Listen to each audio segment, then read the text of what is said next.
talk about layoff versus firing somebody.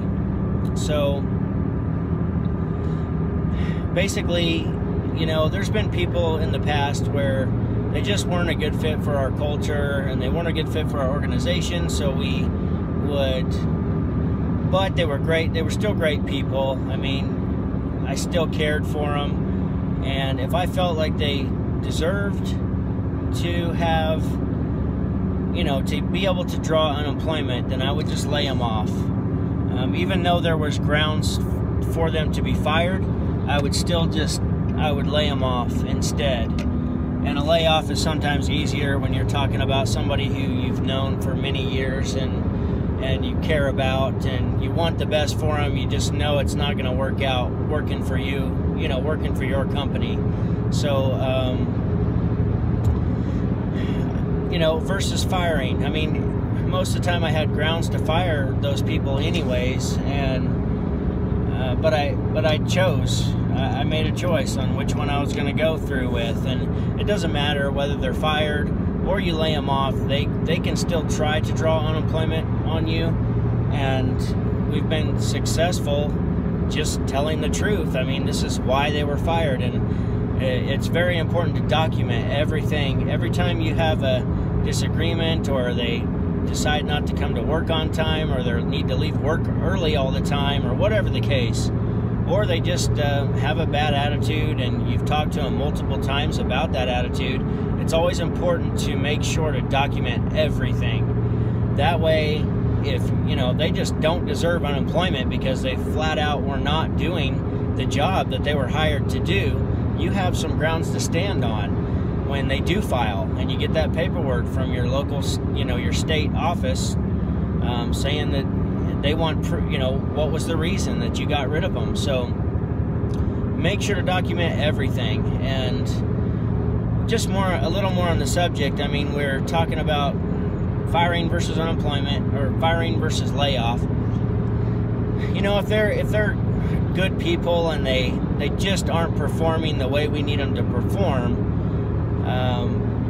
it's okay. I've learned, you know, it's okay to keep your eyes open for, you know, I learned this in the Warrior Group, and the CEO Warrior Group, and it's just so powerful. I mean, I draw on it all the time when I'm thinking about my coworkers, is that this is a team sport, and, you know, we're constantly looking to upgrade the talent of the team. And that's what I learned, and it's like, God, just a new perspective on how to look at that. It's not that the guys that I have don't, you know, I'm not talking about all of them either, but there's a few that just don't, you know, they just underperform. It's not that they're not capable of doing better, they just choose not to, and they fill the position. But are they superstars, or do they have the potential to be superstars?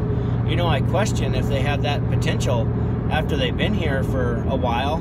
If nothing changes, seems to be the same stuff over and over again. So, you know, it's not a case of making customers unhappy. They make customers happy.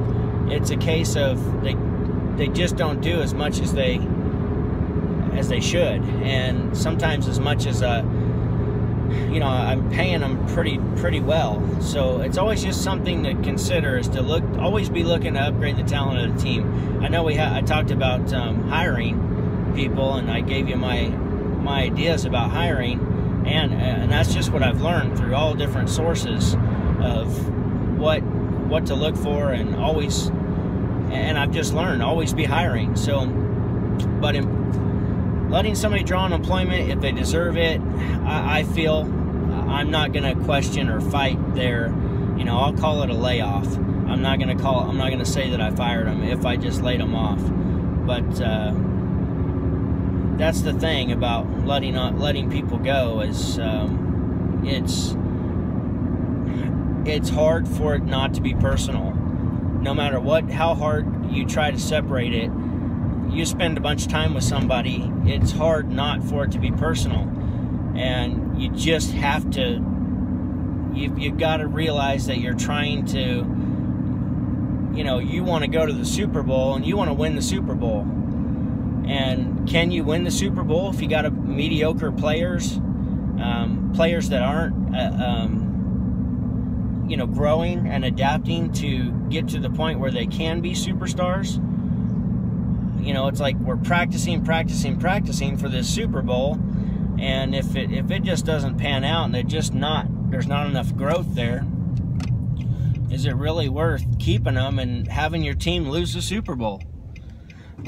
We want to win the Super Bowl, so and it takes it takes good damn people to win that Super Bowl. So just something to consider, something I had on my mind as I'm driving back to the office. So I'll probably make a few more videos in my vehicle now that I got a fancy $10 mount for my phone. But anyhow, that's my thoughts for today, and you know, that's what it takes. You want Super Bowl players that are going to win you the Super Bowl, A players that will win the Super Bowl for you. Then you've got to constantly be training, teaching, and upgrading their skills. And one thing that we take a lot of pride in is we're not just about building their career skills. We are about building their life. We want their lives to be better. So we teach all types of things, from all types of self-improvement, self-development. Those things, I feel like it's your job as an employer to bring that stuff to your guys and your gals. I mean, if they're not going to do it themselves, I feel like it takes you, you know, you need to mold them into somebody who represents your company. You know, the more that they know, the better they're going to represent your company. The better they feel about themselves, the more confidence they have, the better they're going to represent your company. So I went through a lot of different scenarios here. I didn't mean to get this far involved, but that's what I got. So go make money.